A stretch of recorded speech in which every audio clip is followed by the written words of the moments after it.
കൊടുങ്ങല്ലൂരിലാണ് ABC Malayalam ഞങ്ങളുടെ തിരഞ്ഞെടുപ്പ് വിശേഷങ്ങളുമായി ഇന്ന് എത്തി നിൽക്കുന്നത്.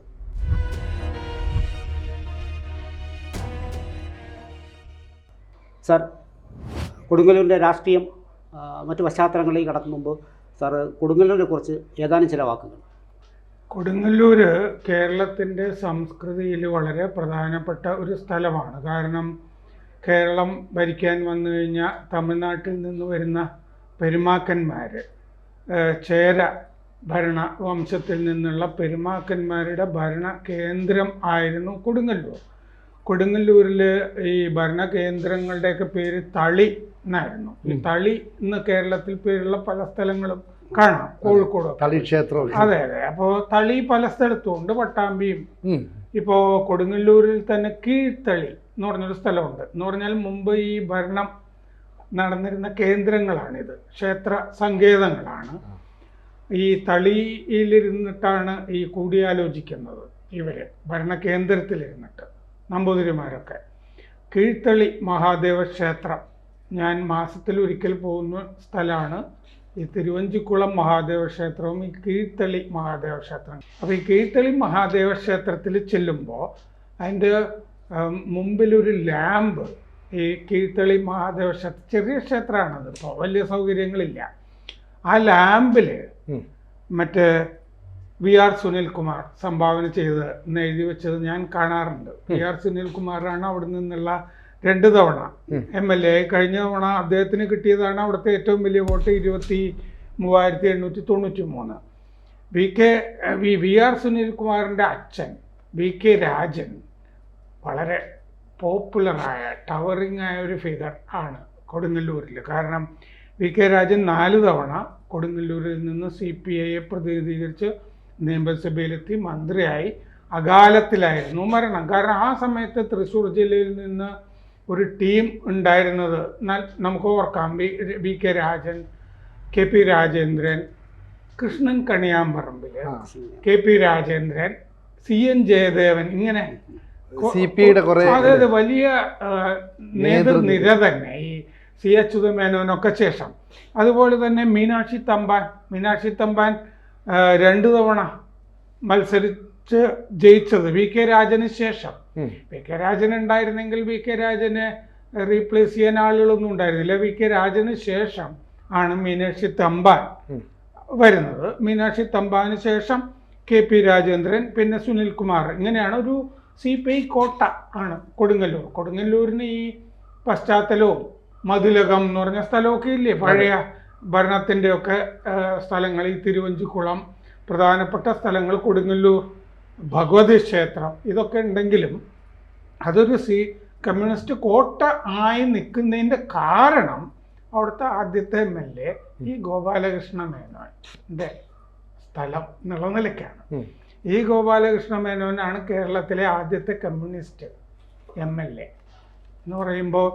ഇത് നമ്മൾ കാണുന്ന ചരിത്രത്തിൽ 1957 ഈ ഗോപാലകൃഷ്ണ മേനോൻ്റെ ആണെങ്കിലും അദ്ദേഹം അതിന് മുമ്പേ തിരുക്കൊച്ചി കാലത്തുമൊക്കെ MLA ആയിരുന്ന ആളാണ്. അപ്പോൾ അതനുസരിച്ചിട്ട് കേരളത്തിലെ ആദ്യത്തെ കമ്മ്യൂണിസ്റ്റ് MLA ആണ് അദ്ദേഹം. ജയിലിൽ കിടന്ന് തന്നെ MLA ആയിട്ട് തിരഞ്ഞെടുക്കപ്പെടുന്ന ആളാണ്. ഗോപാലകൃഷ്ണ മേനോൻ കേരളത്തിലെ ഈ തെരഞ്ഞെടുപ്പ് ചരിത്രത്തിൻ്റെ ഭാഗമാണ്, ആദ്യത്തെ കമ്മ്യൂണിസ്റ്റ് MLA എന്നുള്ള നിലയ്ക്ക് തന്നെ. അപ്പോൾ ഗോപാലകൃഷ്ണ മേനോൻ 57 അവിടെ നിന്ന് ജയിച്ചിട്ട് പിന്നെ 1970 ആണ് അവിടെ നിന്ന്. കാരണം ഇടയ്ക്ക് അബ്ദുൽ ഖാദർ കോൺഗ്രസിൻ്റെ 1960 KC മായൻകുട്ടി മേത്ര കോൺഗ്രസ്, അത് 65 നിയമസഭ ഉണ്ടായിരുന്നില്ലല്ലോ.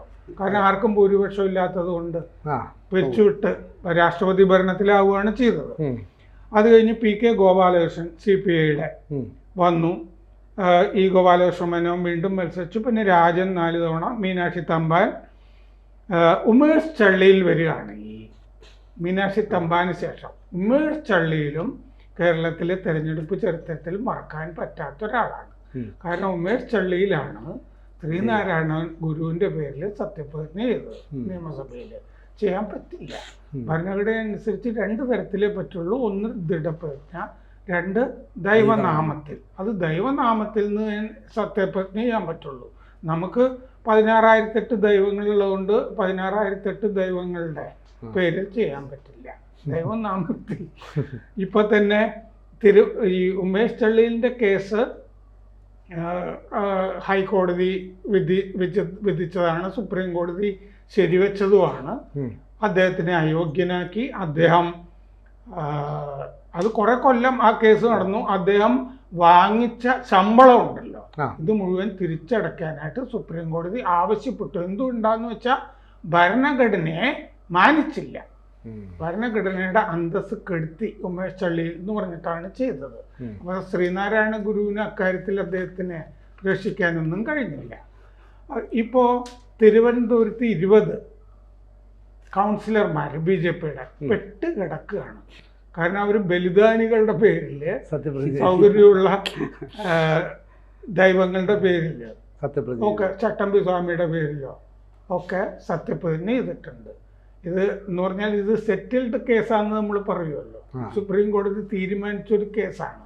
അപ്പോൾ ഡെമോക്രസിന്റെ വാള് ആ 20 പേരുടെ മുകളിൽ തൂങ്ങിക്കിടക്കുന്നുണ്ട്.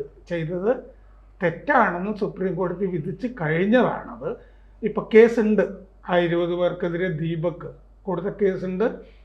കോടതി കേട്ടപാടെ ചോദിക്കുകയും ചെയ്തു, എത്ര ദൈവങ്ങളുടെ പേരിലാണ് സത്യപ്രതിജ്ഞ ചെയ്തത് എന്ന് കോടതി ചോദിക്കുകയും ചെയ്തിട്ടുണ്ട്. അതൊരു സൂചനയും ആണ്.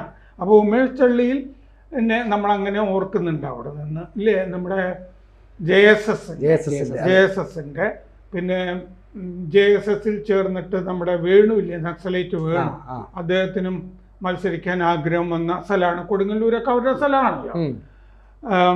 അപ്പോൾ KP രാജേന്ദ്രൻ പിന്നീട് വന്നു. പിന്നെ TN പ്രതാപനാണ് ആ കോട്ട. ഉമേഷ് ചള്ളിയിലല്ല, അത് കോട്ട ഭേദിച്ച ആൾ TN പ്രതാപനാണ്.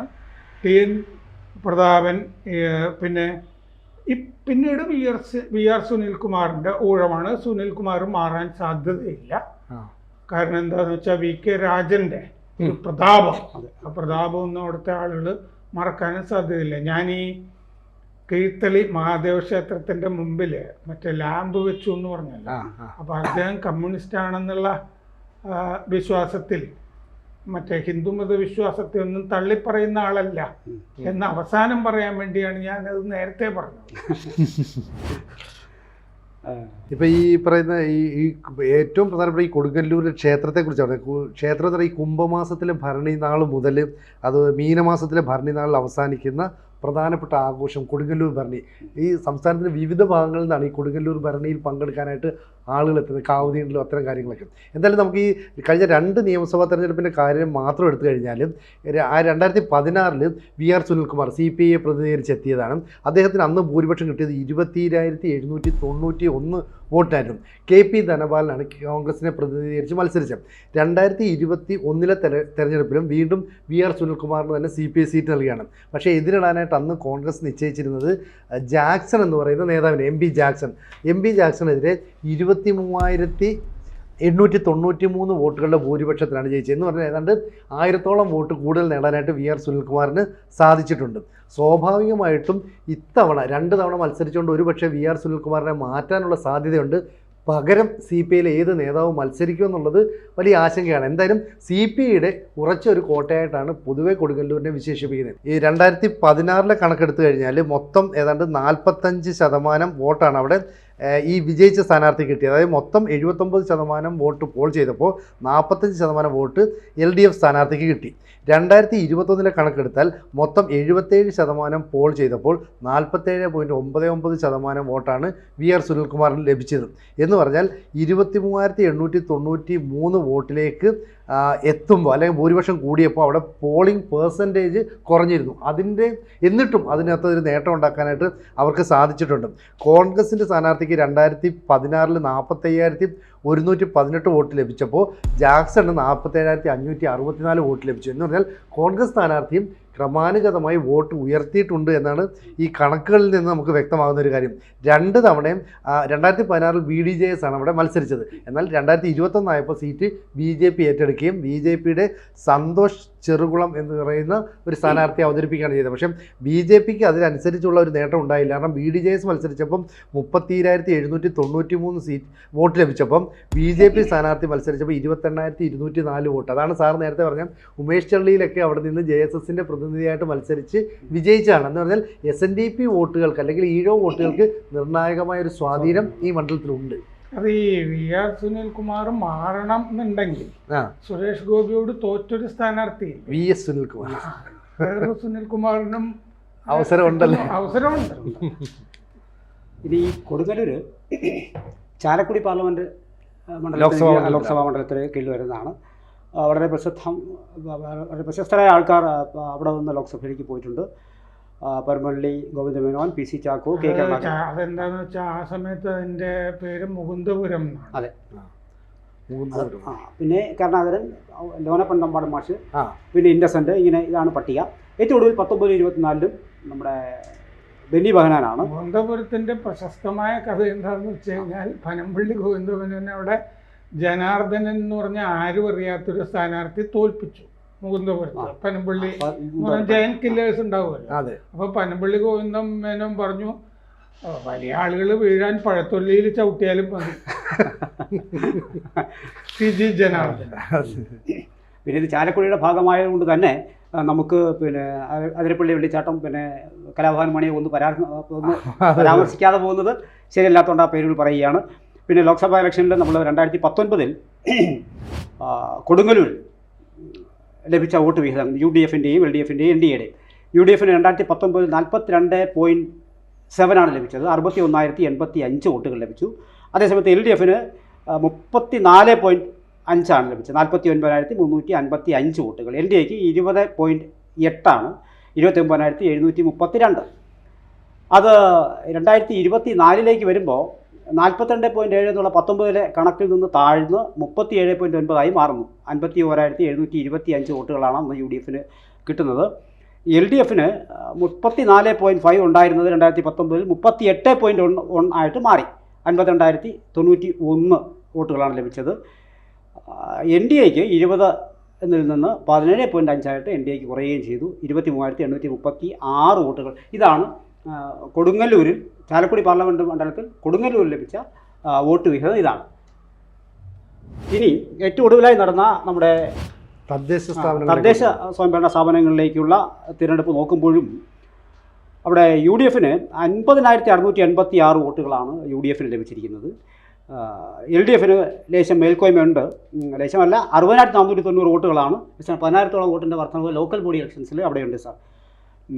BJPക്ക് 36,026 വോട്ടുകളാണ്. അപ്പോൾ ഇത് സൂചിപ്പിക്കുന്ന ഒരു രാഷ്ട്രീയ ചിത്രം കൂടി പറഞ്ഞ് നമുക്ക് അവസാനിപ്പിച്ചാലോ സാർ?